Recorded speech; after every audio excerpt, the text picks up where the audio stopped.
It is a great pleasure to have all of you here, and I'm going to provide a really short introduction for our guests, and then they are going to take it away after that. And you have some index cards as well as some feedback cards on your chairs. And if you have questions that arise during the course of the presentations, if you would just jot those down, then the second portion of the program will allow us to address at least several of those questions. That would be great. The exception is that Liz Donaldson, who will be our first speaker, has a conflict this evening, and she made it work to be here, but she won't be here for the second portion of the program when we have questions and answers. So Liz has kindly said that she will take a few questions right after she speaks. Liz Donaldson is from the Harvard University Schools Committee, and next to her, Kyle Potcotter, who's a coach and founder of 1-5 Sports, Mark Bryan, Associate Professor and Theater Chair at Denison University, Nick Wise, Artist and Admission Counselor at Columbus College of Art and Design, and a Columbus College of Art and Design alum is here with us also, Alyssa Breakiron. And then Trish Priest, Senior Associate Director of Admissions at Kenyon College. So Liz speaks first, and we are going to take on the topic of demonstrating interest, connecting with colleges in a variety of different ways. And Liz is going to talk about alumni interviews. She has been head of the Harvard University Schools Committee for several years, has done numerous interviews herself, and assigned way more. So Liz, welcome, and go right ahead. Can you hear me? Is it on?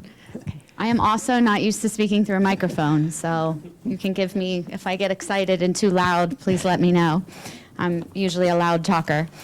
My name's Liz Donaldson. I grew up in Columbus. I graduated from Columbus School for Girls in 1992, and I graduated from Harvard in 1996. While I was an undergrad, I was always involved in admissions and in alumni relations. I was on the Crimson Key Society that gave tours and ran the information tent at graduations, and have continued to stay very connected to the school. I've been conducting alumni interviews for 19 years now, which is hard to believe.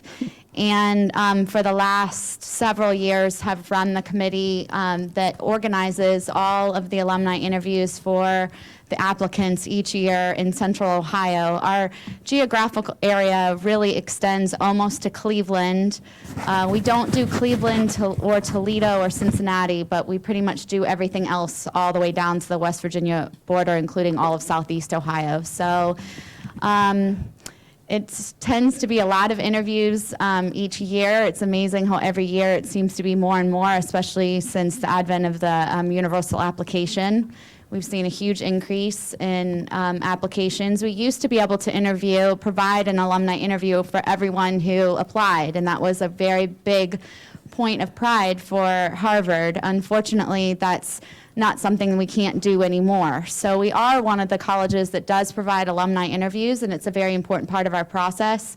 Not everybody gets an alumni interview, and I know not every college offers one, but for those that do, I'd like to just offer a little insight as to what that one piece of the process does, and how you might be able to think about it to be as prepared as possible if you apply to schools that have this part of the process as part of the application process.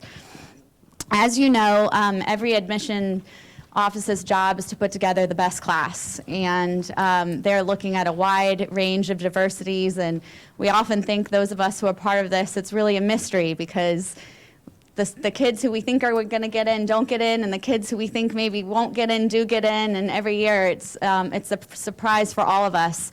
But our job in doing the alumni interviews is to really breathe life into students' applications. And it's really a privilege. It's a privilege to get to meet the kids and spend an hour with them, and to really provide the strongest case possible for admissions as to why we think this kid should go and what they could contribute. And it's really an opportunity to show your personality, to show your character, and really show kind of the connections and the content of why you've been doing and involved in the things that you've been involved in. So it's your opportunity to show the personal side of your application.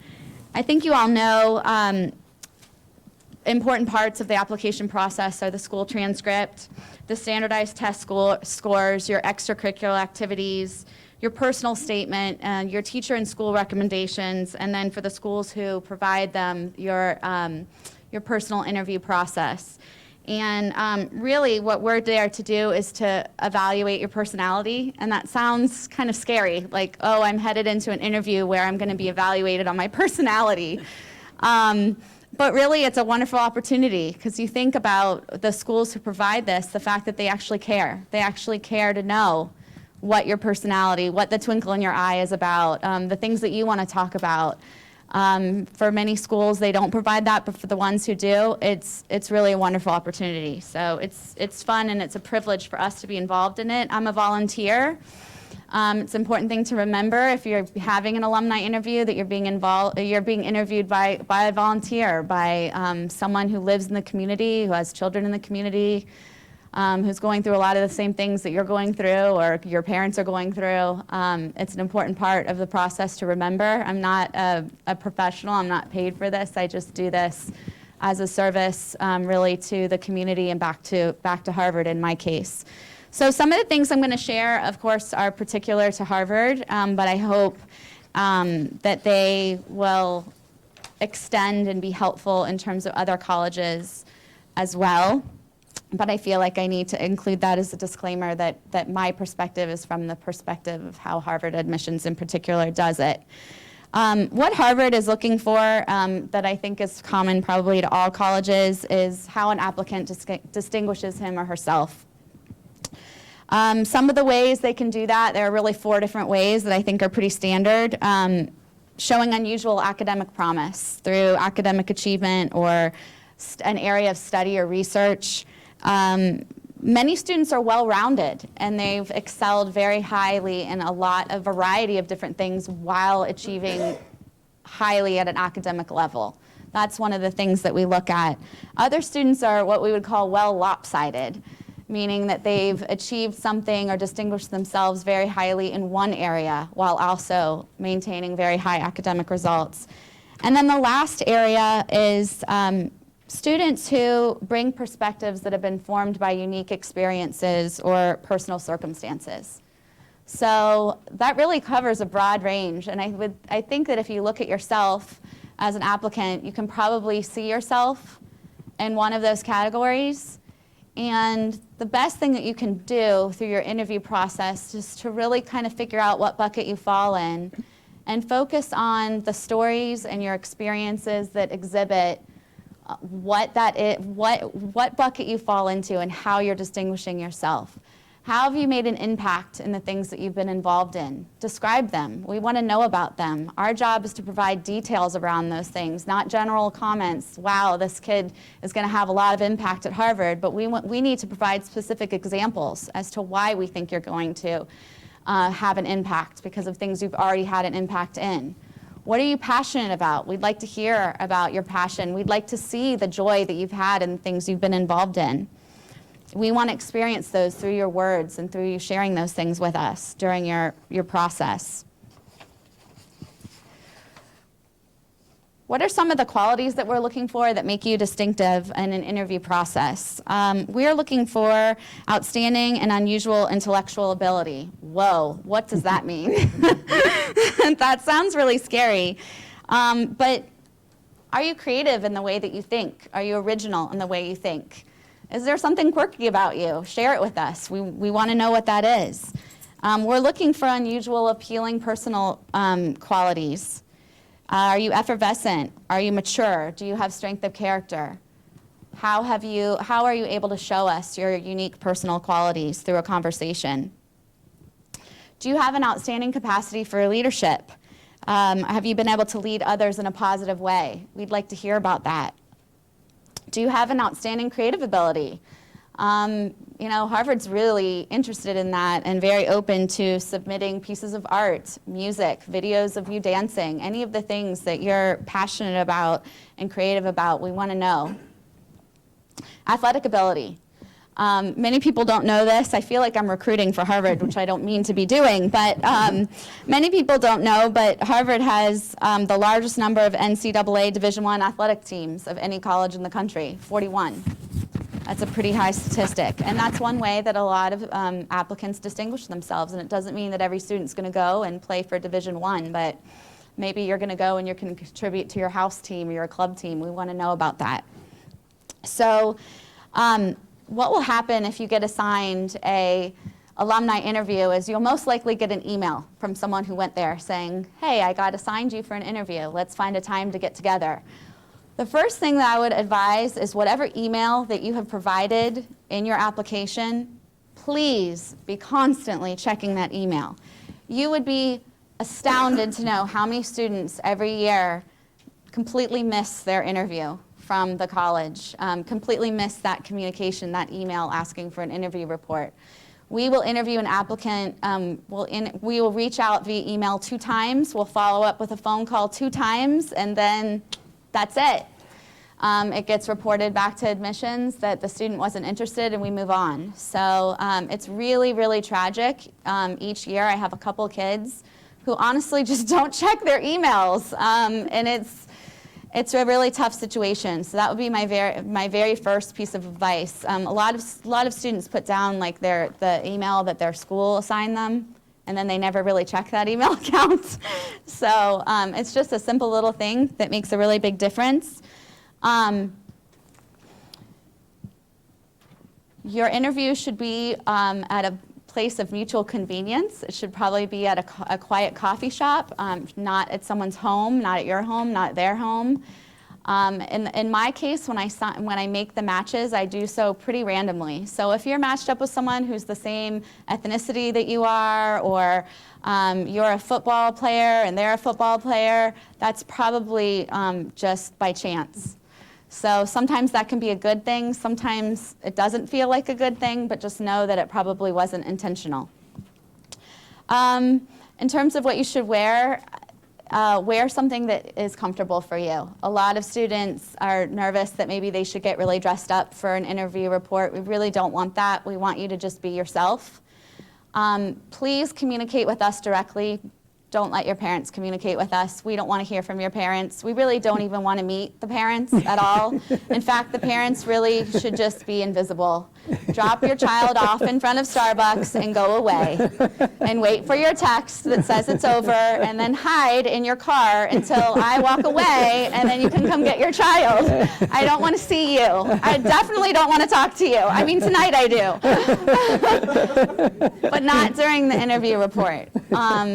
That's important. Trying to think what else. Liz, what about thank yous? It's really nice to get a follow-up email from a student thanking us for our time. It doesn't need to be a handwritten note on engraved stationery sent to my home, although some kids do that. That's nice. It's fine. But I really appreciate a follow-up email. I know that my interviewers really appreciate that. You'd be surprised how much things like that get reported back to Harvard. Wow, this student took the time to personally thank me. Most don't. Maybe one a year. I mean, really, it's very rare.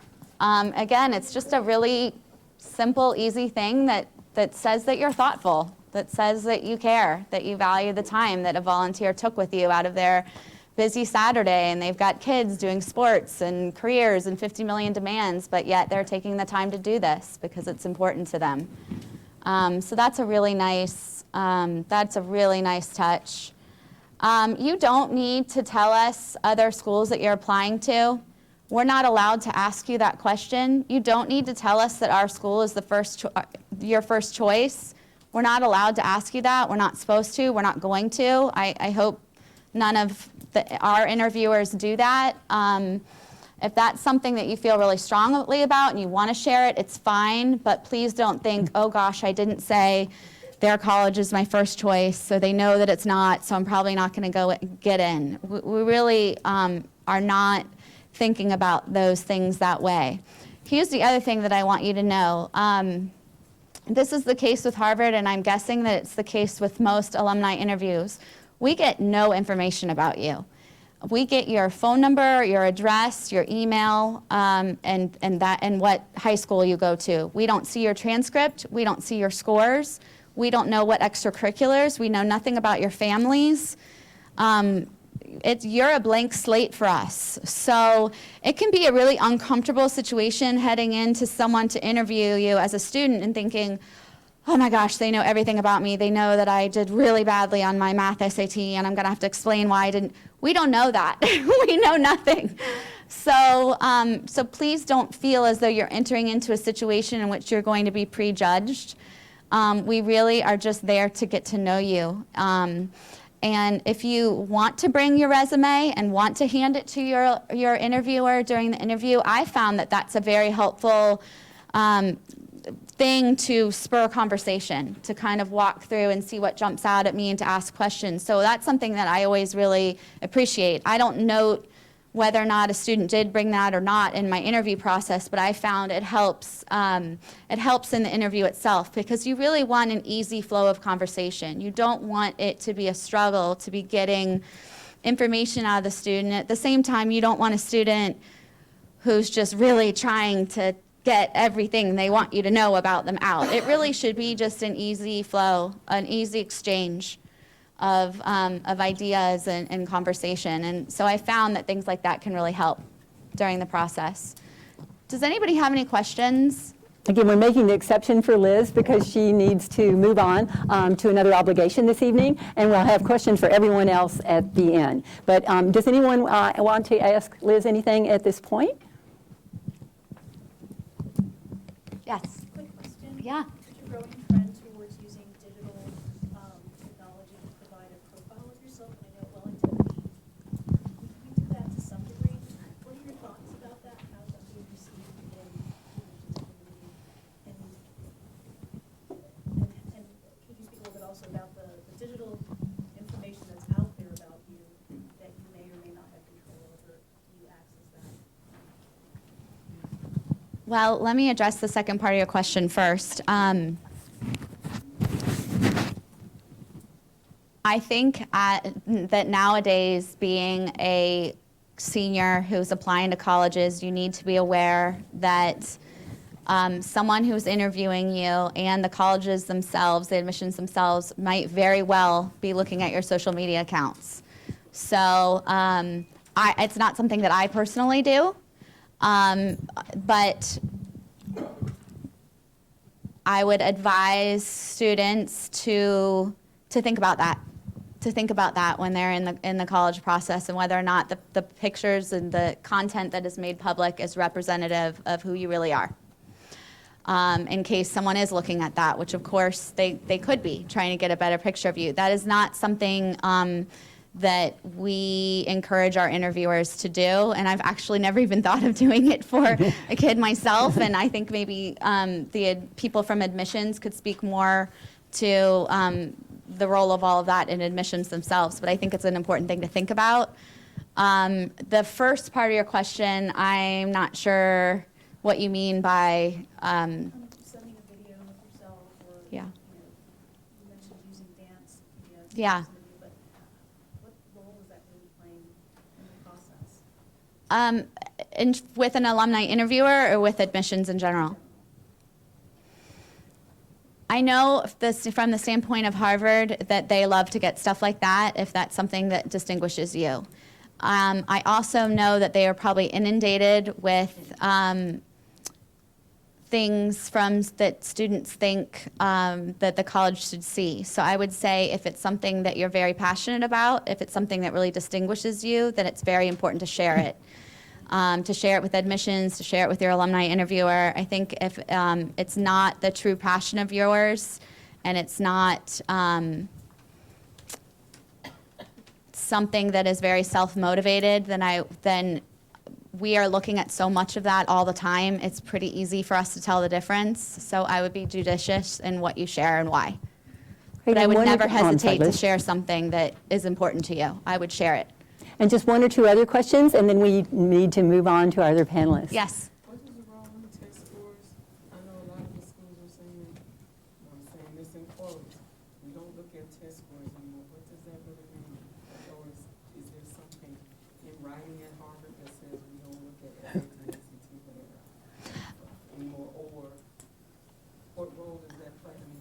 Right. Everybody knows it. Right. I think probably for every college it's very different, the way they look at it. I know for Harvard is actually going through an interesting process where they are diminishing the role of standardized testing. I'm really interested to see where that goes. It is an important part of the process because there are so many highly qualified kids. So it's almost a baseline qualification, that the academics in general. And then assuming strong academics, we're looking for how you're distinguishing yourself above and beyond strong academics. But that's going to vary school to school. And was there one more question before we go on? Yes. Beyond the initial introduction, hi, pleased to meet you, what sort of questions do you ask to try and draw out of the student more about them? You know, it depends. I like to ask students about their families. I like to ask students about what they're involved in outside of school and why. I like to ask students about what their favorite class is and why. You know, we're trying to, the questions we're asking ourselves as we're writing the interview process is, does this candidate have potential? Have they reached their maximum growth? Have they been stretching themselves? Have they been working to their full capacity in whatever they're doing? How have they used their time? Are they a self-starter? What do they care deeply about? So as soon as I get a sense that there's something that the student cares deeply about, I'm going to try and drill down about 10 layers in that to figure out what that is. And then I'm asking myself all those other questions. Is this self-driven? Is this genuine? Am I seeing joy? I mean, I want to know what gives these students joy. I want to know what makes them tick. I want to know what their favorite book was. I want to know what their favorite class is. I want to know what they like to do with their free time.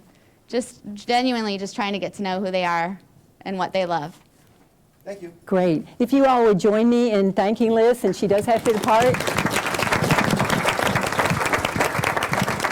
Great. Thank you very much. And now we'll move on to Kyle. Hi, Kyle Potcutter.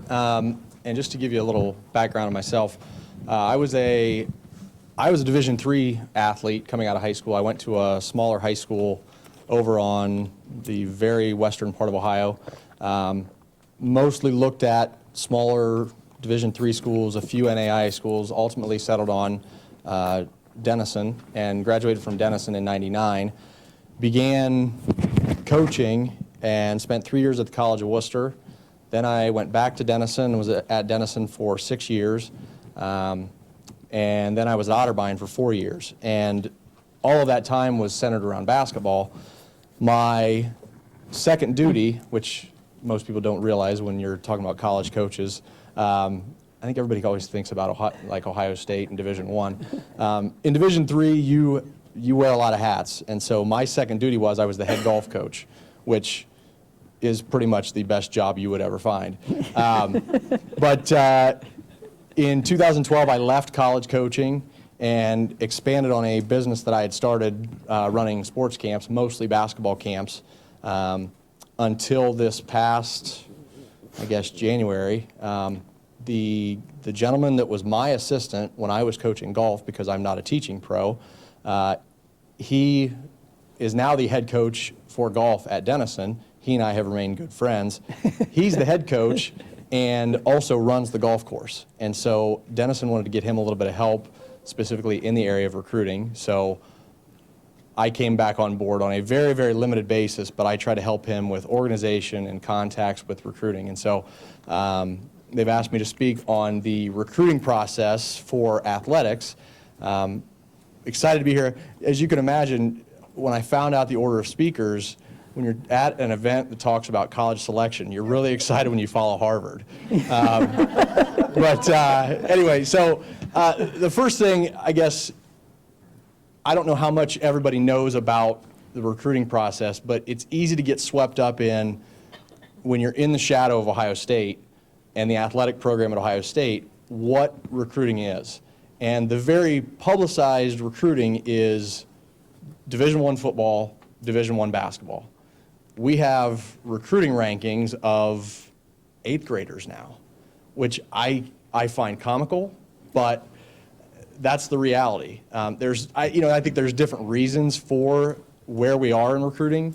Coaches are always looking for an advantage.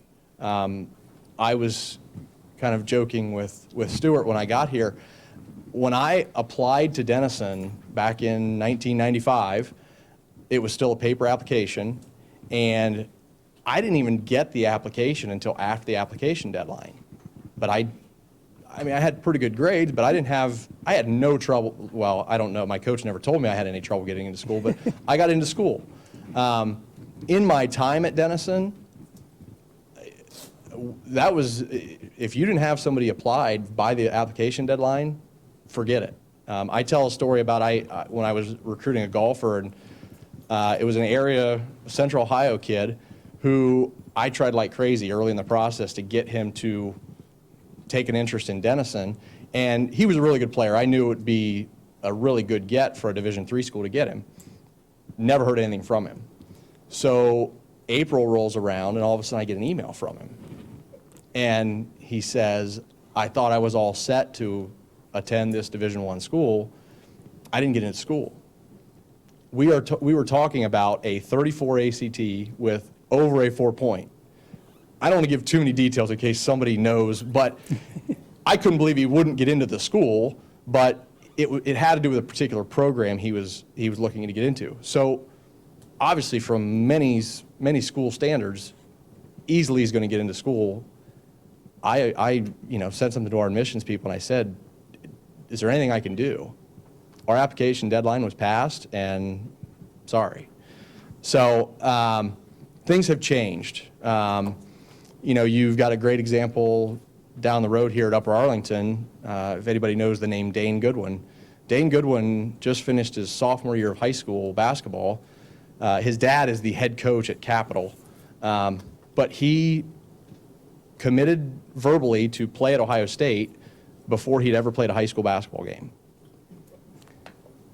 A lot of that is the result of he's playing in your AAU circuit, he's playing a national schedule, but that's not the reality for most kids. He is the exception, those kids are the exception.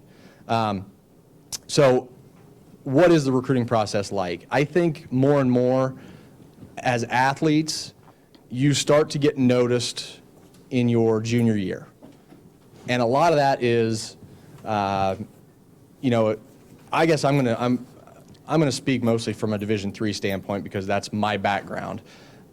Your coaches are spending most of their time still on seniors. So if you go to a high school basketball game in Central Ohio, good chance you're gonna see one or more Division III, Division II basketball coaches. If you stay to the end of the game and the gym clears, you'll see a little huddle of coaches that's waiting to talk to a recruited senior. While they're out looking at those seniors, they're also making notes of juniors. And towards the end of my time at my last stop at Otterbein, I even started to do more reaching out to some of those juniors because coaches are looking for an advantage. So you want to be that first establishment of a relationship with a potential recruit. There are some NCAA rules that come into effect. As an underclassman, and I'm not going to pretend, I'm not even going to speak about Division I and Division II. They've got a whole set of rules that I have never had to worry about. But if I was a Division III basketball coach, I cannot go to a basketball game and go speak to a junior or younger. If they've visited campus or I have a prior relationship that I know them, I can be cordial, which is to say, hi, how you doing? Congrats on the win. That's it. It's a recruiting violation for me to pursue beyond that. Once you are finished with your junior year of school, then you are considered a senior.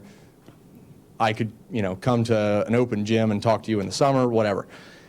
If you are an underclassman and you visit campus, then we can sit down and talk. And that is probably, I think, starting to happen a little bit more.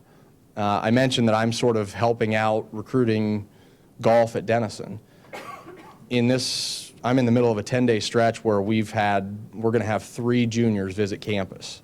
Some of that is because we want to start that process earlier. Some of that is also because the admissions timelines for schools continues to get earlier and earlier, especially if you start to consider some of the early decision possibilities if that's something you would pursue. So, junior year, how are you going to get noticed if that's something you want? Number one, and I say this, it's as simple as it gets, be really good for your high school team. Doesn't mean you got to score all the points, doesn't mean you got to score all the goals, but trust me when I say that even at the Division III level, the lifeblood of your program is recruiting. So you obsess over it all the time. And so you're contacting high school coaches, you are looking at, you're looking online at statistics, you're looking online at, for me with golf, I go through, as soon as the golf state tournament's over, I go through all the results and I look at the years of the kids that are participating. Any juniors, I'm going to start contacting those coaches and find out who's in touch with so-and-so. The other thing you can do, there are camps, there are showcases you can attend.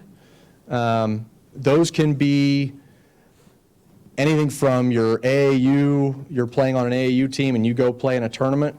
The upside for those is coaches get to see you play a lot of games in one day, and they get to see a ton of kids. So your club volleyball, your AAU basketball, you're going to see a lot of coaches because they can be there for one day and probably see 10 to 15 recruits.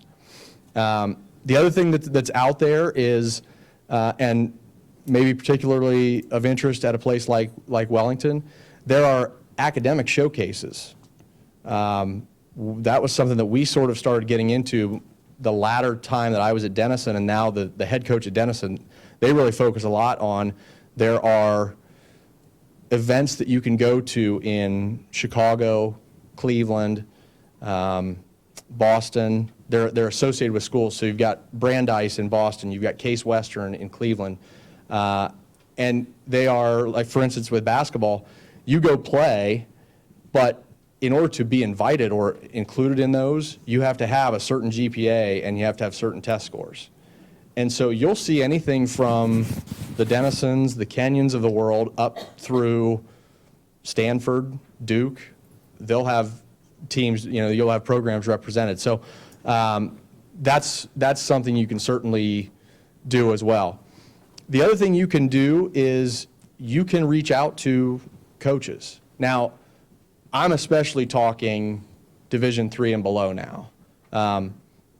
Obviously, the average athlete is not going to reach or should not reach out to the Ohio State coaches because you want to play at Ohio State. We have to be a little bit realistic. However, there may be times where if you have an interest in a particular school because of location, if you're a pretty good player and you're a junior and you've got family in California, there's Division III schools in California. They're not looking at you. They're worried about kids out their way. There's nothing wrong with you contacting one of their coaches. I would start with an assistant. That's the easiest thing. The assistant sort of usually handles much of the organization of recruiting. If an assistant's not available, certainly you can send something to a head coach. Most Division III schools have online questionnaires. So if you go to their athletic website, you can click on a link that says "Be recruited" or "Join the team." And when you get to that link, you can put in your background information, contact information, high school coach's email, high school coach's phone number, academic information, so that when that information gets sent to a database for the school, they can take a look and say, okay, yes, I've heard of this person, or I know this school, I know this coach, I can call them. Is this somebody that, from an academic standpoint, we can pursue?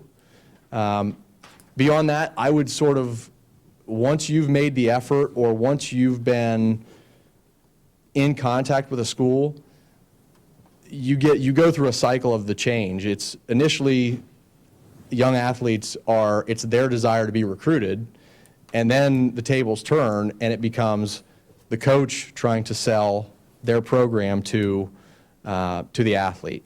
What can you expect? Once you're a senior, you may get to a point where you're getting more phone calls and more text messages and more emails and more mail than you even want.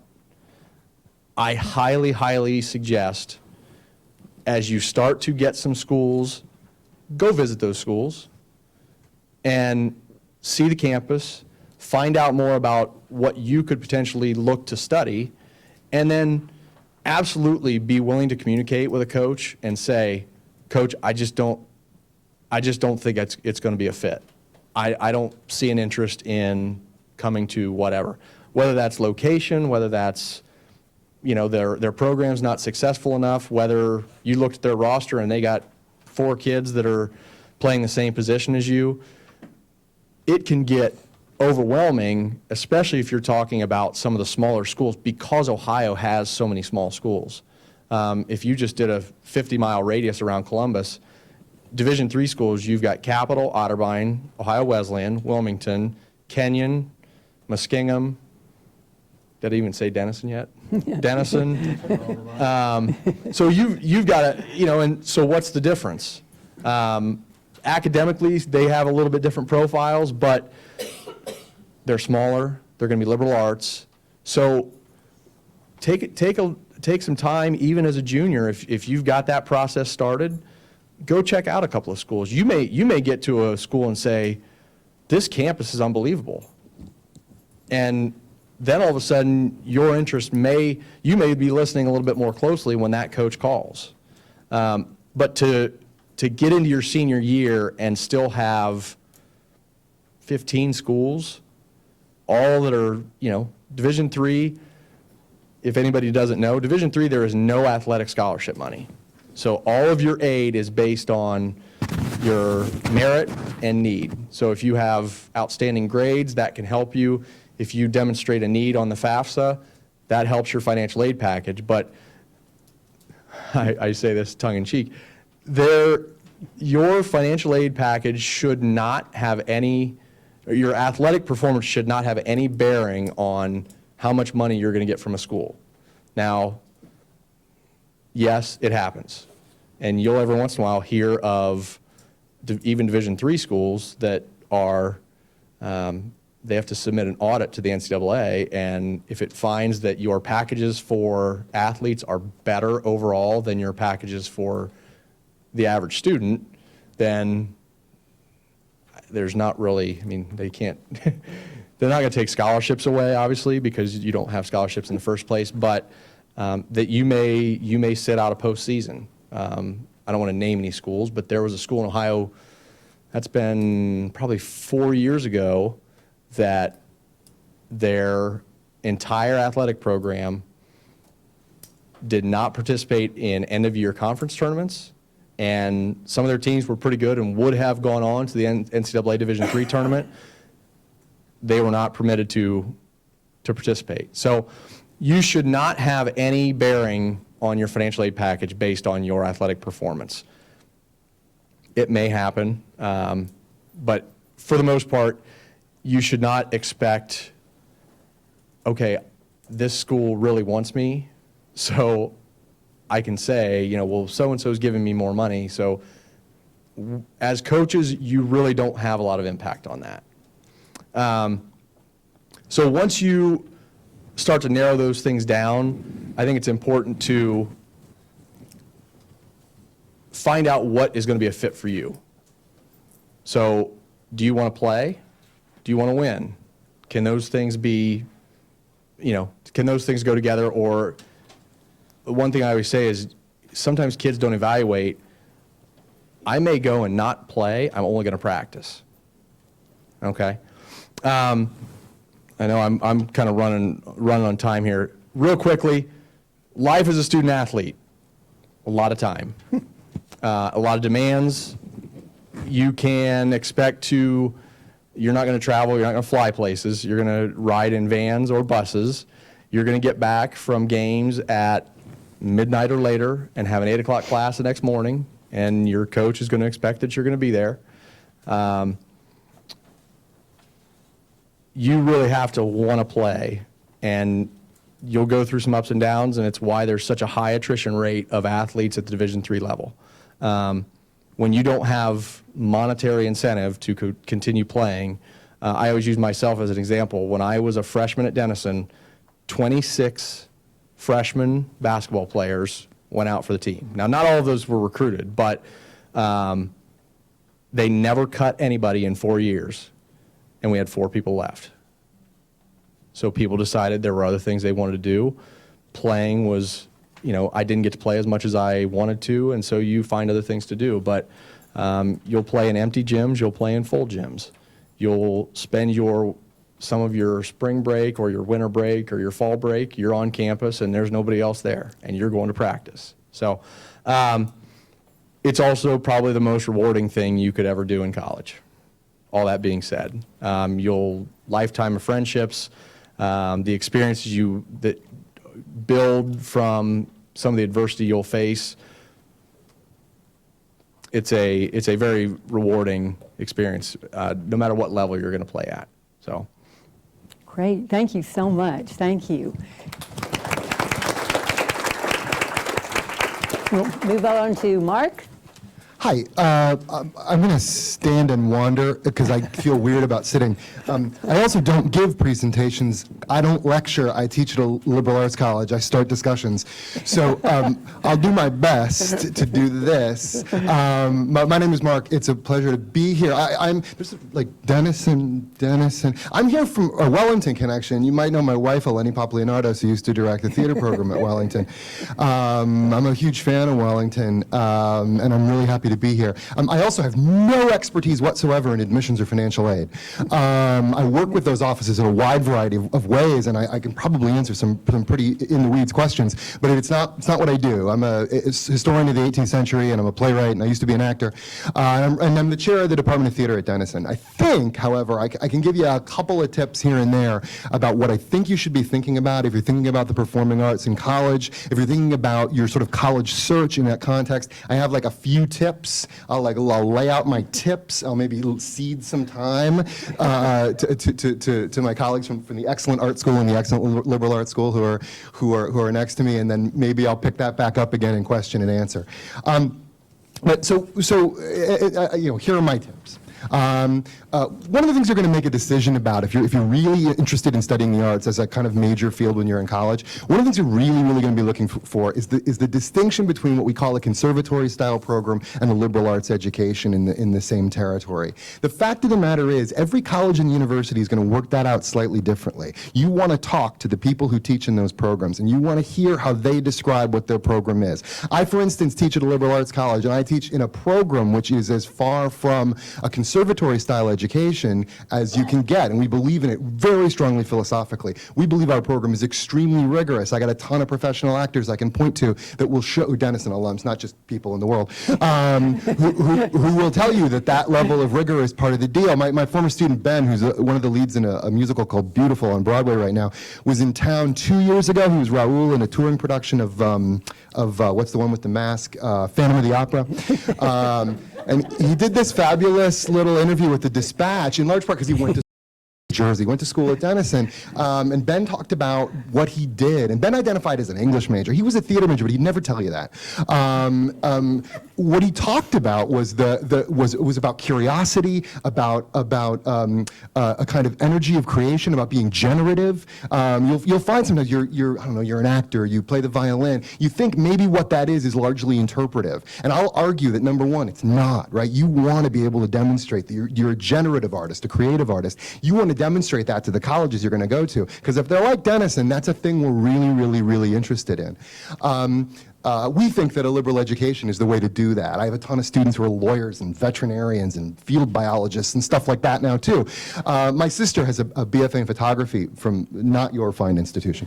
By the time she was 20, she decided she didn't want to be a photographer anymore. And then she had this weird sort of moment where she's like, what am I going to do? Like, how am I going to finish this thing out? I use this story all the time when I talk about how we do what we do. But by the way, there's a ton of reasons a conservatory-style education is exactly what you want. It depends on where you are. It depends on what you want. It depends on how confident you are in the decisions you're making. I can name you a list of conservatory-style theater educations that I respect tremendously. But that's a difference. There's a difference just in style. Your conservatory-style education is going to be way more of that thing you do and way less of everything else. Your liberal education is going to be a lot of that thing you do, a rigorous, legitimate, real experience in what you do, and a bunch of other things as well. And that's, I have simplified that tremendously. I apologize. But that's the thing. Here's that was tip number 1 if you're making a list. Tip number 2. I think one of the things you want to do is you want to think about, and you want to ask this question, this thing about talking to coaches. This is exactly what you want to do in the programs like the one that I teach in. You want to talk to faculty members in that program. You want to read everything we put online. You want to read all that stuff. You want to talk to faculty members. Because, in fact, we all expect something slightly different from you if you're a high school student and you're coming into college. And it's disciplinary, but even within sub-disciplines, it's a different thing. So, for instance, Denison has a really excellent cinema program. I would argue it's the finest undergraduate program in filmmaking you can find in the country. I won't brag about myself. I don't know whether we're good, but cinema is great. My friend Dave, who's run that program for a long time, Dave always says the difference between us and creative writing is that we have to teach people how to use the pencil. And the notion there is, and this is true at the graduate level too, my buddy Andy went to NYU. He was already a very, very accomplished filmmaker when he started at NYU. Everybody else in his class, English major from Brown, who'd never picked up a camera before. He was miserable for the first few weeks of graduate school. Even at the graduate level in filmmaking, they're not actually expected, even in this day and age where everybody with their phone has made a web series that's been watched by 1 million people, even in this day and age, filmmakers, generally speaking, are looking for potential, not accomplishment from 17-year-olds. In theater, I'm looking for potential, not accomplishment. It's a funny thing. I went to school with a woman named Jennifer Garner, who's famous now. Garner and I were in a production of Secret and Desire. She was excellent. I was fine. But when she got out of college, she would never tell anyone she played Blanche Dubois when she was 20 years old because, like, what is that? I have no way. If I'm a person in the world, I can't determine whether that's valuable or not. Oh, so you played a role that you're not appropriate for because you're way too young, and maybe it was a good college production, and maybe it's not. And I mean, I guess you memorized the lines. Like, I know that much, but I don't know anything else. And to some great degree, that's true with high school students too. I look at videos all the time. Denison does not require an audition for our programs, nothing like that. But people submit, your question about digital portfolio materials, people submit that kind of work, artists all the time. It all comes down to me. You know, if you Denison, there's a hill at Denison, so I'll say down the hill or down to me. It's very geographic and where we are out in Granville. But those stuff, that comes down to me. I read those things. I almost always send a note back that's like, these kids seem great. I don't know what to tell you. Because I can't tell you much from a piece of video. And the recruiting process is very, very different. My colleagues in music recruit in a way that's remarkably parallel to the way that coaches recruit. There's a whole infrastructure for this. Some of you whose children are musicians, you know this, like saxophone camp and Ohio fancy clarinet ensemble. I'm making stuff up. But there's a network for these things. There isn't really for theater. There are a few things, but not in a huge way. Not for dance in a huge way. Music, it's a little bit different. So for instance, we in theater, we're almost always looking at potential. We're very rarely looking for accomplishment. This doesn't mean that if you're like a crazy accomplished, if you were on Law and Order when you were 11, I'm very curious to know that. And our kids who come from New York very frequently are like, I was on Law and Order. And they're like, well, that's awesome. Tell me about Jerry Orbach. That's a weird he's been dead a long time. So I care, it's interesting to me, but we're really looking at potential. Dance is almost always looking at potential, unless you want to do ballet, in which case they are very interested in how much technique you have. Right? Nobody starts ballet when they're 17. It doesn't work that way. That's the sum total of what I know about ballet. But I know that if ballet is your thing, you need to have been doing it. Even for us, we have an independent dance department. We're one of the few liberal arts colleges that has its own just dance department. Ballet ballet is not one of our foci, in fact, at all. We do modern, postmodern, and African. Those are our areas. But so we don't care about your ballet background. But if ballet is your thing, people care a lot. Music all over the place, right? Lots of sub-disciplines. Even for us in the Department of Music at Denison, music has one more faculty member than we have. But they have tons of minors and tons of students and tons of affiliated faculty, which is to say, music departments always do this. They have tons and tons of part-timers who are there on, like if you want to study clarinet at Denison, I don't have a tenured professor who teaches clarinet. I got 2 affiliated instructors who are always there who can teach you clarinet. That's how music departments work. But music all over the place. So Denison, for instance, is very well known for our bluegrass program. I got plenty of bluegrass players who by the end of their career at Denison are like a pretty great mandolin player who had never picked up the mandolin before they got to Denison. Odds are they knew how to play the guitar. And it depends on what you're doing. We have a gospel choir that's well known as well. I have a lot of students who've never sung gospel before they get to Denison, and then they do, and it becomes this huge part of their education. So the music is all over the place, but that's why I say ask.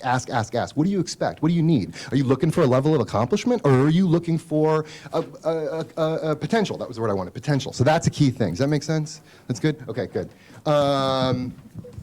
Tip number three. Oh, this is just a weird quirk of the way giving works at colleges. For whatever reason, people, when they get a little older and they want to give a couple of dollars to their alma mater, it's not uncommon that they want to give a couple of dollars to some program which for them was entirely extracurricular, but meant a lot to them. As a consequence, if your student is interested in theater or music, call the department. The department will often have sort of internal scholarships. There'll often be extra money that comes from the departments themselves.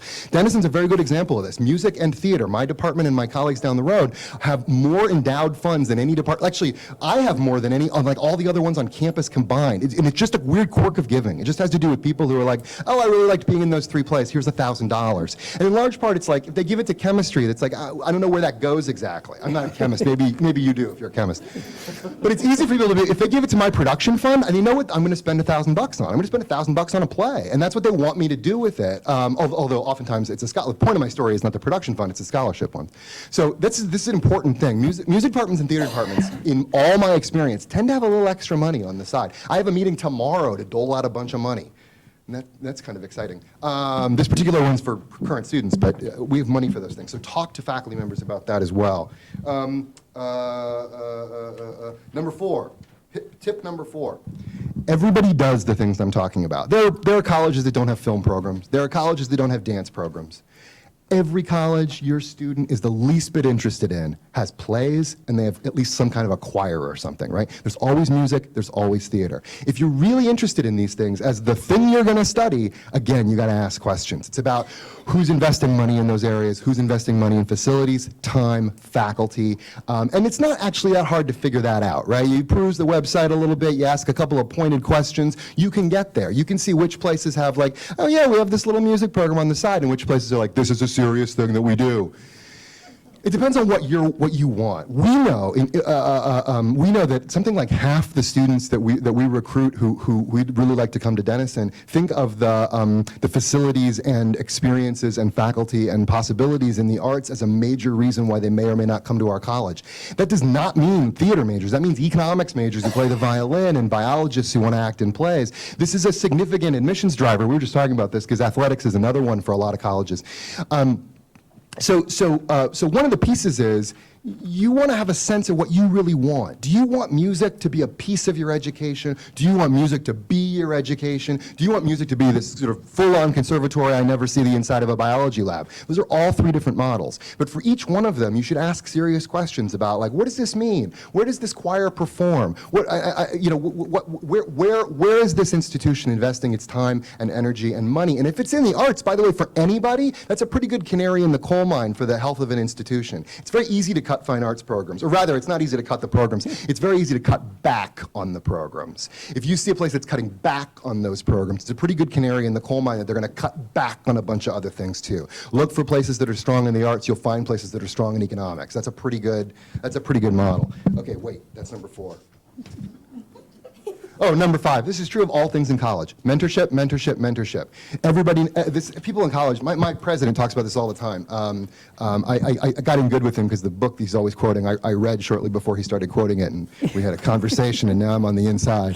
But but mentorship's the thing, right? Your student, there's some students in the room, your college education is like overwhelmingly affected by the peers you surround yourself with in your first year of college and the faculty members you build real relationship with in that year and the next year and the next. So mentorship is the key.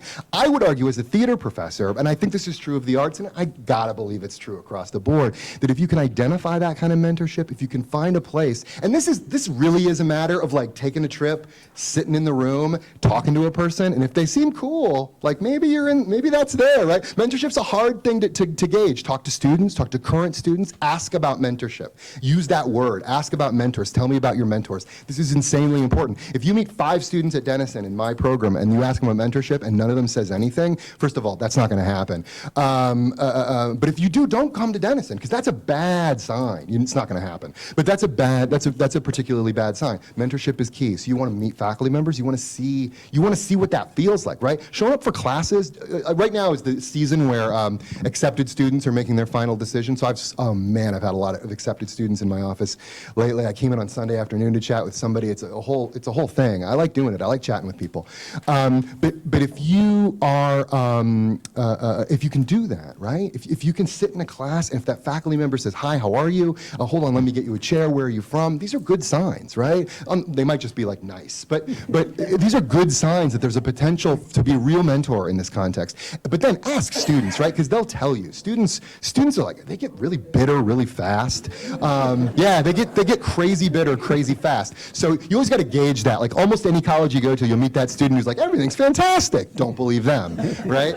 But then the one who's like, oh, let me tell you about how terrible everything is. And then they'll just say weird things that don't matter. Like, I just had an overcooked sandwich. You're like, I don't care, man. You're just a fool. But like somewhere in between that, you'll find people who, they'll tell you, right? You ask about mentorship, ask about opportunities for the work you're going to. For me in the arts, everybody asks the same questions. What kind of plays do you do? How many plays do you do them, et cetera, et cetera. Same thing with my music colleagues, my dance colleagues, my filmmaking colleagues.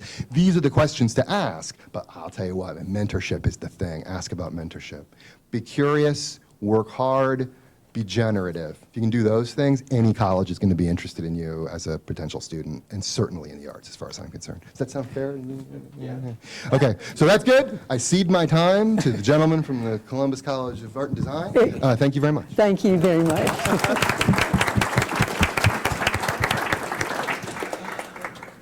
At first, I thought I was going to be intimidated to go after Harvard, but now I'm more intimidated to go after you. Yeah, hey, you're a theater professor. So my name is Nick Weiss. I am an admissions counselor at Columbus College of Art and Design. I am an alum of the college. I have my BFA in photography from there, as well as a dual minor in fine arts and art history. I'm originally from a really tiny town south of Pittsburgh, Pennsylvania, that none of you have probably ever heard about, so we'll just say Pittsburgh. I came to Columbus, Ohio to attend CCAD in the fall of 2012, and I don't really want to leave. Columbus has grown on me, and I was that student at CCAD that probably was too involved, but I think right off the bat I started getting involved and networked like crazy. I've always known from a very young age that I want to be a teacher. Ever since first grade, I knew that my place was at the head of a classroom. I am a lifelong learner. I love teaching. I love education. And it wasn't until my junior year in high school that I finally hit me and realized, oh crap, I love visual art. I love drawing. I love painting. So I stopped taking certain electives at my high school, and I focused all my time and attention on the arts. I took drawing 1-2, painting 1-2, advanced art, all levels of ceramics, photography, everything. And it was phenomenal, and I worked really, really hard to build my portfolio. My grades were good, but my standardized test scores were, I had good letters of recommendation, and I applied to so many different liberal arts colleges around my hometown. I got into them, but none of them made me very happy. So then one of my art teachers mentioned CCAD, and I got really excited. What's unique about our school is we are an art and design institution. We have 10 different majors, and all of them are related to the visual arts in some form or another. While we have robust liberal arts curriculum, our maths, our sciences, literature, things like that, your time is spent in the studio, hands-on, creating. And it's a really beautiful process that not only are you getting this intellectual education, but you are spending so much time producing. And that's really what's going to get you really kickstarted out into the art and design world.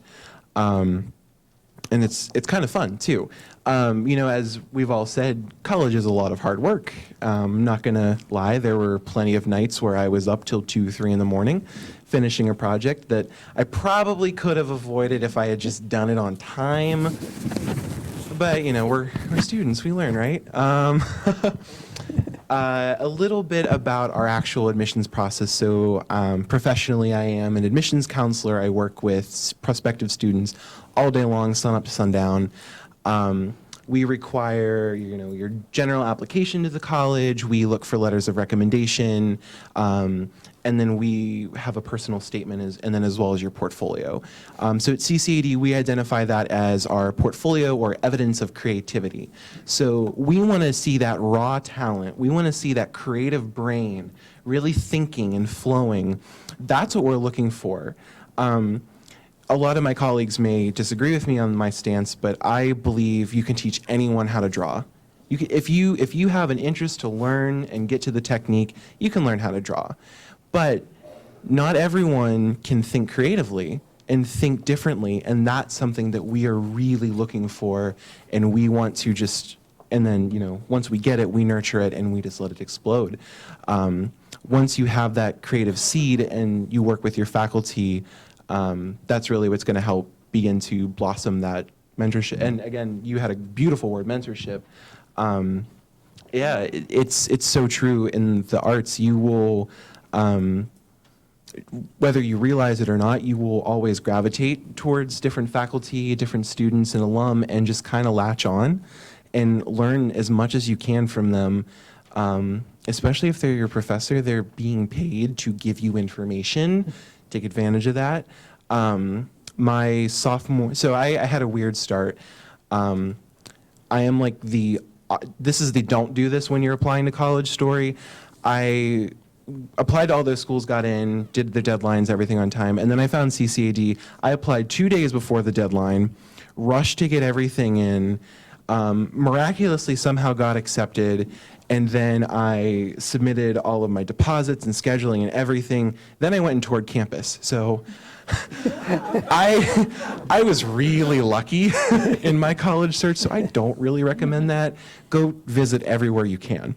But then when I got to CCAD, I declared my major in concentration of painting, and then I switched my major 7 times and ended up landing on photography. The registrar's office got to know my name really well because I was in there like every month switching my major. So that was fun. I'm sure my advisors got real sick of me real fast. But it's really fun. And so I knew that I ended up landing on photography. There was something, I don't know, I think anytime you ask someone who's ever been in a dark room, it's magical to like all of a sudden watch a print just appear on paper. There's no print heads, there's no technology, it's light going through and hitting chemicals. And it's really, really awesome to see it happen. And something about that just kind of just hooked me, and I was like, painting's cool and all, but this is magic. So I switched over, and then I got really, really involved and interested in social documentary work and focusing on queer culture, queer youth, and identity politics. And I really latched onto that. And I had an amazing professor who, her work was actually very similar based on racial identity and war politics. So we kind of went hand in hand during my time, and it was just kind of phenomenal how everything worked out. And then me also being the over-involved student, I get involved with many different jobs on campus. I worked with many different departments. Ultimately, my sophomore year, I joined our admissions team as a student ambassador, worked there all through the rest of those 3 years. And then when an opportunity arose for me to join as a counselor, I jumped on it because then I'm able to start now giving back to my school that has given me so much, and it's my favorite thing to do, I think. I love working with students. I love helping develop portfolios. I love working to counsel them through the whole process. It's so weird for me to hear about like intense recruiting, like on the sports side. I don't like to identify as a recruiter. I identify as a counselor and an educator. And my job is to help push the student to their maximum potential in their artwork of what they can do. And a lot of times students will ask me, my high school doesn't have any art classes. We have general art 1 and that's it. What do I do? And one of those things to do is, if you know, especially early on, that you love art and design and want to go into a visual arts career, I want to know what you do outside of the class anyway. For those students that come from really robust high schools with huge art programs, nothing says boring to the admissions committee than a classroom project. And we can tell really quickly if this was something assigned to you versus something that you decided, I'm going to go home, pick up my sketchbook, and I'm just going to do what I want. And that will really come out in your portfolio for admissions, and that's what we see as where the raw talent lies. Rather than, here is a still life, draw this cup as realistic as you can. That's great if you can do that. I can kind of draw a still life, but my vision and what I encourage students to do is, what can you turn that into? What happens, so say you don't necessarily always have time or the resources to do things on your own at home, twist your instructor's assignments a little bit. If your assignment is to do a portrait drawing of someone, what does that portrait mean? Is that person someone special to you? Does that person mean something to you? How do you relate to them? How can you communicate this visually? Is the next step.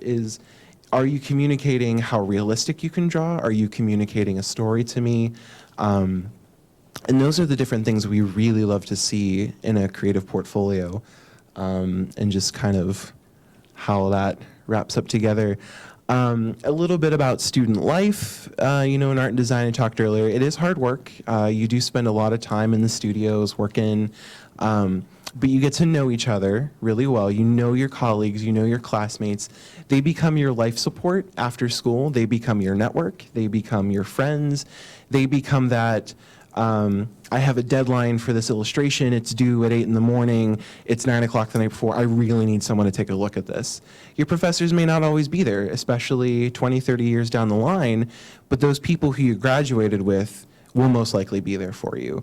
And especially with digital technologies now, you can just take a quick photo and Snapchat it to your friend, and they can give you feedback through Snapchat, the Twitters and the Instagrams, and all you young hip folk and what you use that stuff for. But it's also important to be aware of different things like that and building that network really, really early on. And I think something that was brought up earlier with social media and presence, it's extremely important for an artist and designer to have a professional web presence, to have professional viewings.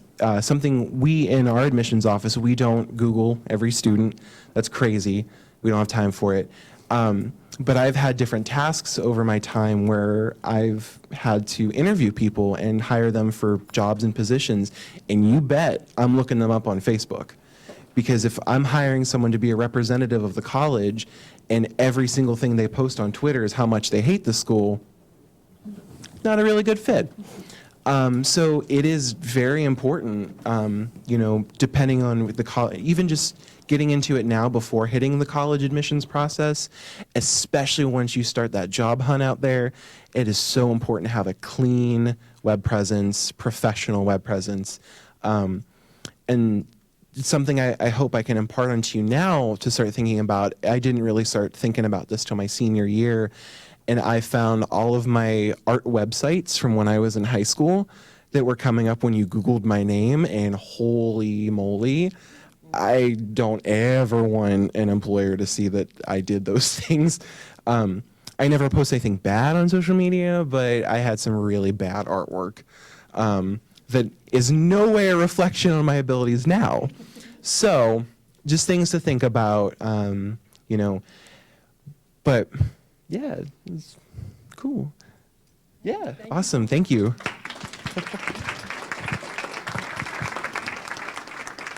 Well, good evening. I'm Trish Priest. I'm the Senior Associate Director of Admissions at Kenyon College. I have Central Ohio as part of my travel territory, as well as a bit of the Southeast. It is my pleasure to be here with you tonight. I should put a big asterisk. Stuart and I were talking about this earlier. I also have a son that's a junior in high school. So we are all in this together, folks. This is certainly professionally going to be an interesting year for me and certainly for our family. And so evenings like this are good reminders to me as a parent going through the process as well. So I've been asked to speak about financing education and also transition to college, which are pretty hefty topics that I'm going to try to just sort of touch on some main points in the next 15 to 20 minutes. I will echo what Liz said to begin at the beginning, which was what the parent's role is in the process and what the parent's role is not in the process. There is one area that I feel very strongly that parents should play a part, and that is in financing your son or daughter's education, period. This is the family portion of the process. I will share a story that happened this week. We are also in the middle of our yield season, have had hundreds of students and families in this week. We had a large yield event over the weekend, and on Monday was called downstairs to meet with a mom and her daughter. And in front of the daughter, the mother said, "I never in a million years thought that my daughter would pick Kenyon. And yet here we are, and Kenyon is her first choice." They had not filled out their financial aid paperwork because in their mind, she wasn't going there. She was an artist. We do have talent awards, had not applied for the art scholarship. So in front of her daughter, who clearly, and I'm a parent, and we all know we want to make our kids happy. You know, we want to provide for them and do what we need to do. She said, "I have no idea how we're going to do this." That's a really, really difficult conversation to have with a parent and with a child. So if I can leave you with one piece of advice, that is to go home this evening. If you have not already done this with your son or daughter, go home this evening, if you have time, and sit down and have a frank, honest, open conversation about what your financial expectations are with the college search process. Okay? I mean, I just cannot feel any more strongly than I do about this, because I can assure you having that conversation now is a lot easier than having that conversation with me in the admissions office at Kenyon College when your daughter's eyes are wide and is hoping you are going to write the deposit check before you leave that day. Okay? And there are a lot of parts and pieces to that. I will share with myself. My son and I went on many visits over his spring break. Before we did that, we had a family meeting. We looked at the schools he wanted to visit and made decisions on what was reasonable for our family and not. Some of those schools remained on the list and some did not remain on the list. He is very clear about what his piece in the puzzle is. He is to contribute X amount of money to his college education, and we came up with a plan for him to do that. He is now a proud employee of Firehouse Subs. And he has his orientation at 8 a.m. on Sunday after prom on Saturday night. But he is well on his way to his plan. So all that to say, this conversation may not always be easy. If you are a full pay family, and at Kenyon, over half of our students are full pay students, okay? If you are a full pay family, meaning you have no intention of applying for need-based aid, let your son or daughter know what that number is. And if that number falls into the realm of possibility for the schools they're considering, then absolutely keep those schools on the list. The majority of us are not full pay families. And so there is a financial aid piece that will come into play. And how do you know if you can afford a school? The federal government did a lovely thing, 5 years ago now or so, and that is they required every school institution of higher education to have what is called the net price calculator, or the NPC, available on their website. So you could go home tonight and, using your tax information from last year, get on Kenyon's website or Denison's or CCAD, etc., and plug in your financial information and have a really pretty good idea of what the cost would look like for your family. We did that before we did our visits. I had a very good understanding of what the schools that we visited would look like. Every school can do the NPC a bit differently, so they won't all look exactly the same, but most will be asking for the exact same information. Okay, so if you have your tax information from last year, that can be used for that. I will say that some schools have on there the ability to factor in merit scholarship. Okay, there are two different kinds of aid that come into play. One is need-based aid, and one is merit-based aid. And I'll happily talk about both of those. But with the NPC, some schools will allow you to select the option of including merit in your calculation. Some schools do it automatically. They're on a grid system, so X GPA, X testing equals X number of dollars. But many schools, particularly selective schools, do not have that option on there. I will say that the first year the NPC was online, Kenyon allowed families to select if they would want merit included in the NPC report, with a tiny asterisk at the bottom that said, "This in no way is a guarantee that your son or daughter will be awarded merit." Well, we all know as parents, we think our son and daughter is the most athletic and beautiful and smart and, of course. And so then what happened was the vast majority of the students did not receive merit. And so we have taken that off, but many schools do have that on there. If there's an option without a grid system, I always tell families, know the rock bottom. Rock bottom, do not factor in the merit. This is what we're going to be expecting to pay. And then if the merit happens on top of that, it's just an added bonus. Again, some schools do have sort of, a grid system, and that will automatically do it. But those schools that give you an option, just be very cautious if you select that, knowing that what you see at the end may look different than what you see sort of at the beginning stage.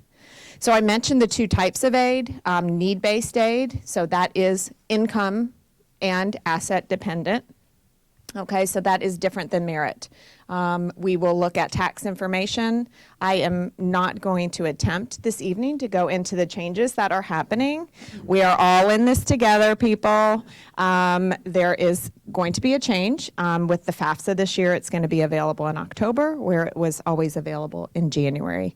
I am sure you will do follow-up with that change. Some schools will require an additional form called the CSS profile. Kenyon is one of those schools. I'm not sure if Denison requires the profile or not, but the FAFSA is the federal form. It is a free form. If you ever get on a site that tells you you have to pay anything, that is not the FAFSA website. It is a free form. The CSS profile is an institutional form, and it will look at some similar things, but additional information. And so the important thing for a family to know that's intending to apply for need-based aid is, what does the school you're applying to require? If they only require the FAFSA, that's all you need to provide. If they require the CSS profile, you've got to make sure that you get that information in, because your financial aid package will not be processed until schools receive all of the forms that are needed.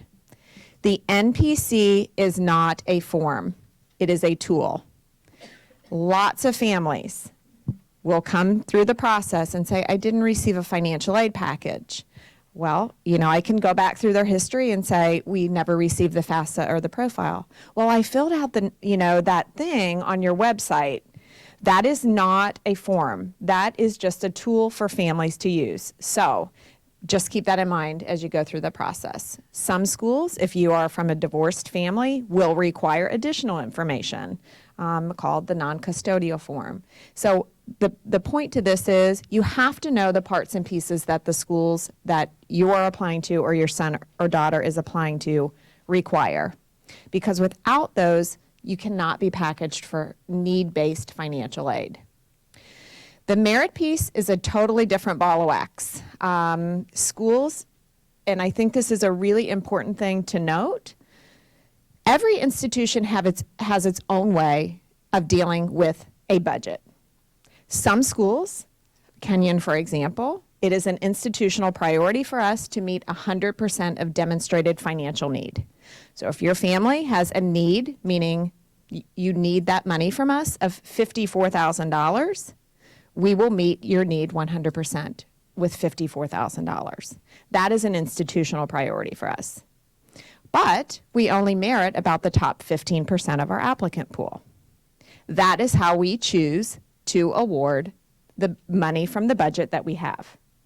Other schools will be very different. Other schools will merit 99% of the students that apply, but might decide to do what's called gapping, which means they'll meet 80% of your need, and somehow your family is left to come up with the additional 20%. These are really important questions for you to ask as you make visits. What is your institutional priority? Is it meeting need? I mean, there are many wonderful things that meeting need, 100% of need provide. It certainly adds to the diversity of campus, economic diversity, racial diversity, geographic diversity in many cases. And so for Kenyon, that's a priority. So important questions to ask, and important to note that when the process ends, you can't sort of compare, well, why did so-and-so give us this and you gave us this, right? And so it all goes back to sort of the philosophical, stance of the college, and it's important to know what that is.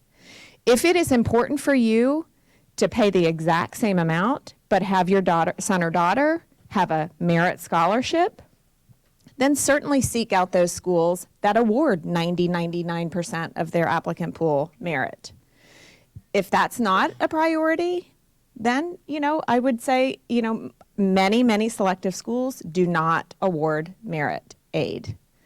And so ask those questions. I'll transition now to transitioning to college. Okay.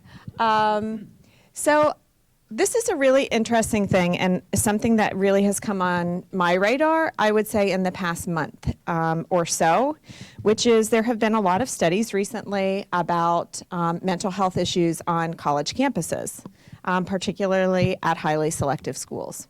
So what we are finding is that and I'm not saying this to scare anyone, that the use of mental health services at colleges is growing at a rate that colleges cannot sort of accommodate the needs. And so as you dig deeper down into that, much of that is stemming from students' lack of sort of self-advocacy in the process. Okay, we are in a generation of parents that certainly want to do everything they can to support their children, and there are so many wonderful things that result from that.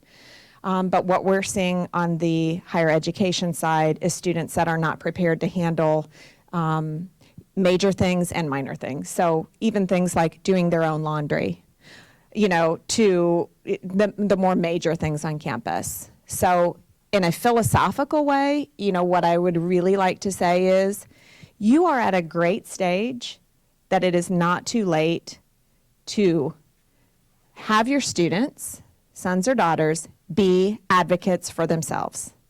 I came to a personal realization about 2 years ago that I was turning into one of those parents. I felt, the control piece And I made a very conscious decision to sort of shift. It's not easy, but so my kids would be rolling their eyes right now. I have 3 if they were in here, because I'll get the phone calls, and it can range from how do you make a grilled cheese sandwich to my teacher doesn't like me, you know, and what I say to them is problem solve, period. Mom, you know, problem solve. Figure it out yourself. You know, if you can't make grilled cheese, Google it. Attempt to try something else. You know, what side does the butter go on? Well, I don't know. Do it both ways and see what works. You know, I don't know. You know, to truly, you know, my teacher doesn't like me. All right, what do you do when you think a teacher doesn't like you? Figure it out. Problem solve. I encourage you to encourage your children, and for the students that are in here, to be problem solvers and self-advocates. That can only serve them well in the college process and in the transition process. So 2 transitions that happen: academic transition and personal transition. Same exercise for both, for you to do with your son or daughter, or for you to do yourself, which is make a list of 4 things. Make a list of 4 academic things that you feel you need support with, or that you know you perform best when. I think there's a lot of self-reflection that is part of that process. You know, is it, you know, I study best in a quiet space?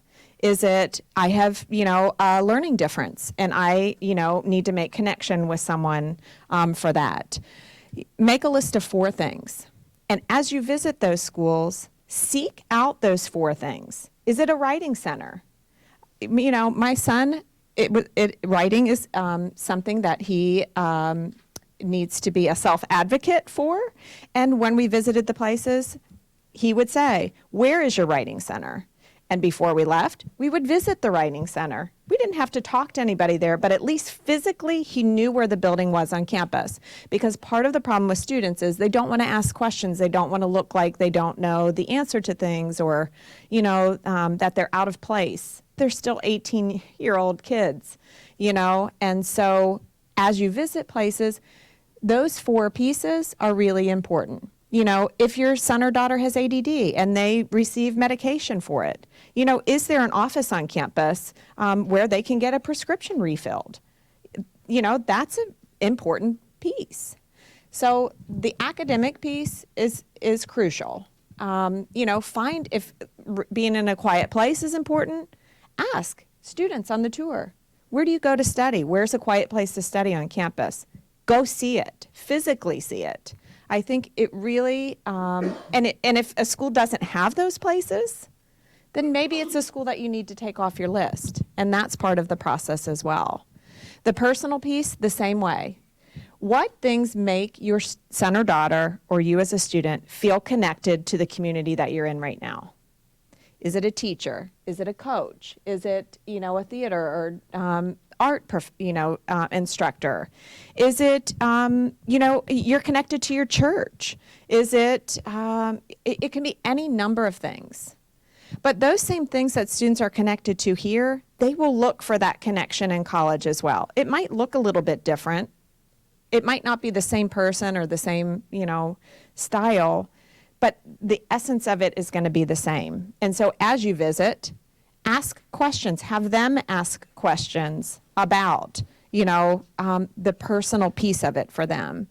Because studies show students that have a connection retain at a very high rate. Student athletes have one of the highest retention rates of any student population, and that is because they have immediate peer group, and they have connection to coach, and they have academic support, right? And so those are really important things.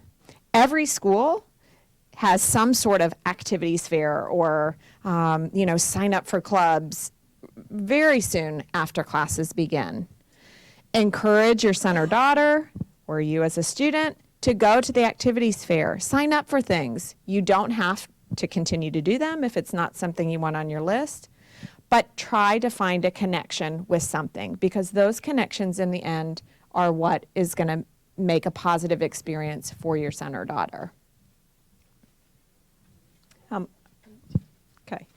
Okay, close yes. any- No. Yeah. We gave everyone the opportunity at the beginning to jot down a question or two if you have any. And we have a few minutes, but we also want to be conscious of everyone's time. A few minutes to take a couple of questions. And so I think we have some helpers who are going to pick up any cards if you have a card.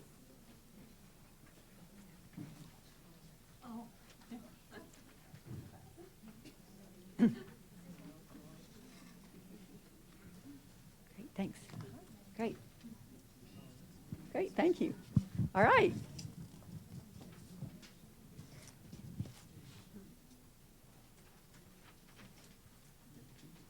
Oh, this would be for Mark and possibly Nick and Trish.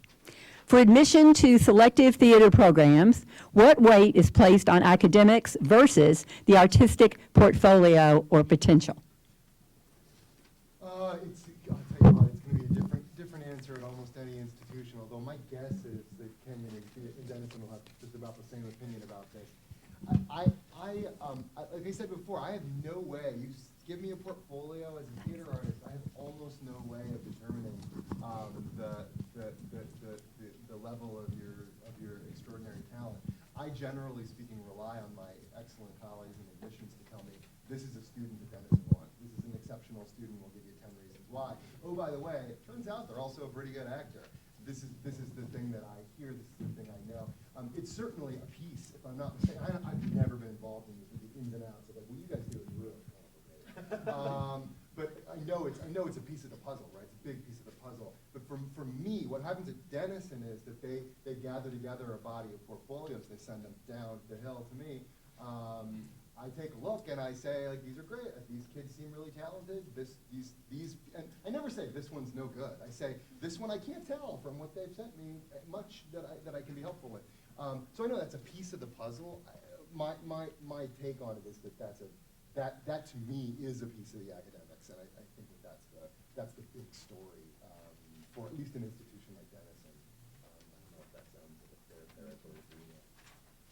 Yeah, I mean, I agree No, with what I'm you sorry, I say should have passed you this. Pardon me. Oh, yeah. Oh, I have such a loud voice. No, yeah, what you were saying, I think it's going to depend greatly school to school. I know at CCAD we weight portfolio almost as equally heavy as your academics, if not maybe even more in some cases. So we look for students that are not only artistically and creatively exceptional, we want to make sure that you can also perform academically. So we weight them very similarly. I would just add, much to your point with Denison, the academic piece is first. At a school like Kenyon, for example, our admit rate is in the low 20s. So that might be something that would tip someone into an admit status as opposed to a wait list or a deny status if they have recognized talent by someone in the department. Creative writing for us is, a program of significance.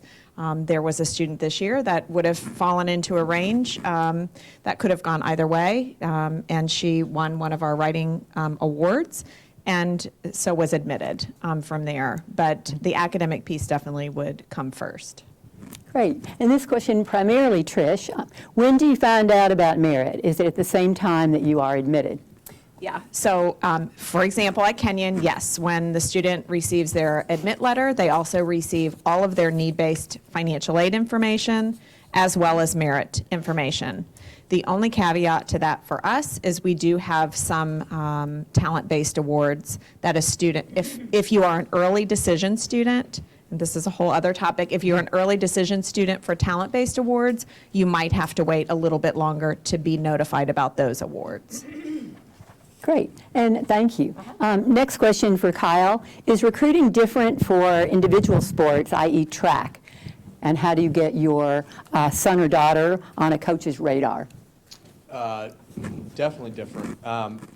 Track, swimming, golf, anything that has a number, it's easier. You can look at numbers. When you're talking a lot of team sports, you have to judge, okay, they may have averaged 25 a game, but who are they playing against? Point A to point B, and the clock's on, great. I would encourage, if it's track specifically, look at that program's results, and if your son or daughter's times are, I'm not saying they have to be able to beat current roster members, but if they can be in the ballpark, absolutely get online and get that athletic questionnaire filled out, or email assistant coach, head coach with some of that athletic information. But be sure to include academic information too, because there's a school for everybody, I think. But just because you're fast doesn't mean you're going to get into Kenyon or Denison. So that's one of the first things that at a lot of schools you're going to look at. They're going to see the times, but you need to know that it's a student or a prospective recruit that you could get into school as well. You don't want to waste your time on recruiting someone that come admissions day they didn't get into school, because you just spent a lot of time on somebody that you really shouldn't have. So track's is actually an easier one to evaluate than some other sports. So email or fill out those questionnaires. Great. And this question for Mark. So what did the student you spoke about choose to do when she decided not to continue her BFA/photography studies? Oh, that student was my sister, if you know that story. Right. My sister's a museum administrator. She does fine. No, I always use her as an example. Like, I believe really strongly in the way we do it, a liberal education. And I always said the thing about my sister was, sorry about this, my sister went to a perfectly fine state university in the state of Ohio, as a matter of fact, and she's a proud graduate of that institution. She has a BFA in photography, which she has never used once, because it wasn't her gig. And, like, she didn't, that magic you described, not from my sister, who's, by the way, a genius. It's weird that this is the example that I'm using. She's great. But she's a student who, like, she was like, I'm invested in this conservatory thing. And she made this decision at like 16. And at 20, she's like, oh, you know what? That wasn't exactly the decision that I, as a 20-year-old, would otherwise make. So she made this decision about, like, do I graduate from college in 4 years? Or do I, like, change courses and graduate from college in 6 years? And she graduated from college in 4 years. So my sister has a BFA in photography. She worked at the Gap for a while. She's very good at folding, it turns out, but bad at selling. She's going to be mad. I'm going to tell her I said this.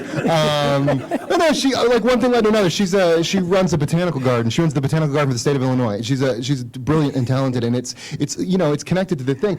So, like, I always use this story because, like, my sister's an example of somebody who's like, you know what's for me? A conservatory education. And then she was halfway through, she's like, this is not for me. Like, I've screwed up. And the only downside there was she didn't have a lot of options. So the end of that story is my sister turned out fine.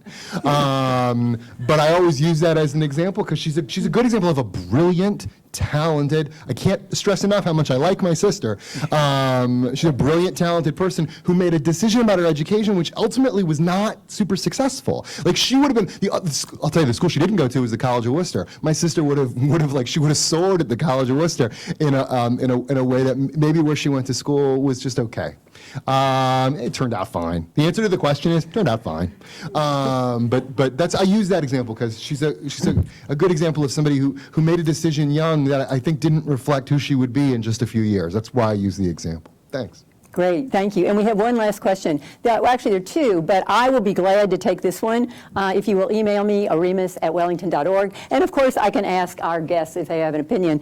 Can you recommend a good book for the college application process and finding the right college fit? I can give you lots of resources. Please email me. As I say, I'll also be glad to check with these folks. But in the interest of time, the last question, and this is anyone who wants to take it on. If we're still a couple years from serious college searching, should we do official tours if we happen to be near a college? Or at this early stage, is it better to just wander around and give ourselves an informal tour?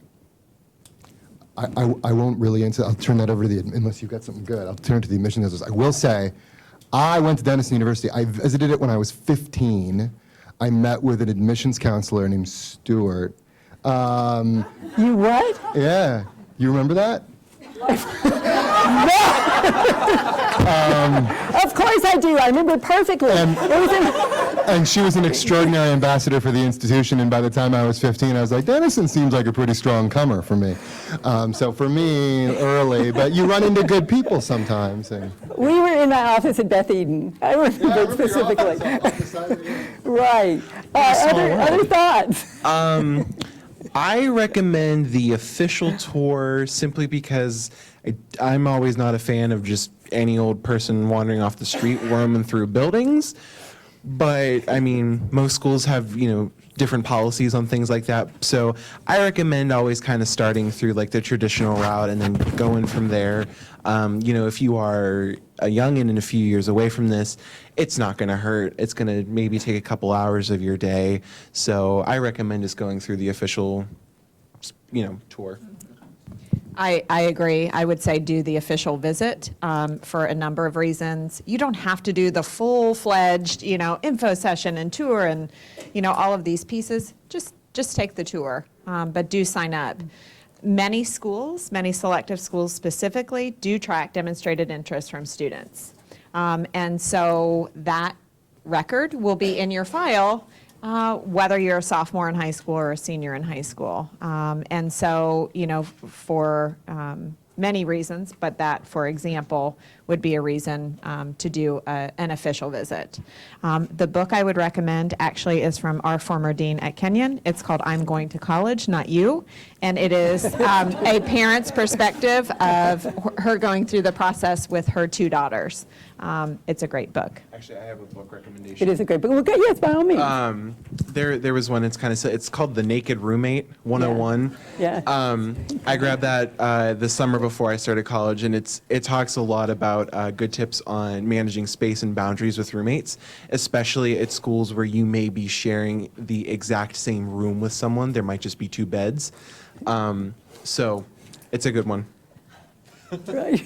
It's a little kitsch, but it's fun. Any others? Oh, you know what? Here, this is a plug for my neighbors in Game Beer. My favorite book, but this isn't about getting into college, but about like, if you want an idea about what the kind of education you get at a place like Denison or Kenyon is, the book Alma Mater that P.F. Kluge wrote about, it's a year in the life of Kenyon College, and the year I think is 91, 92. But the novelist Kluge, who's a Kenyon alum from like class of 57, something like that, spent this year just hanging out, including a whole sequence where he hangs out with admissions counselors who are building the class. I imagine it's dated, but if there is not a better book about a year in the life of a liberal arts college. It's a lovely book. It's called Alma Mater. They got a ton of them in the Kenyon bookstore. Otherwise, I think Amazon can help you out. It's a lovely, beautiful book. It's a lovely book. Athletes, I feel like we're selling Kenyon here. My losing season. Yeah. Oh. My losing season. Great. Well, I've had a really great time tonight. I hope you have. Please join me in thanking our guests.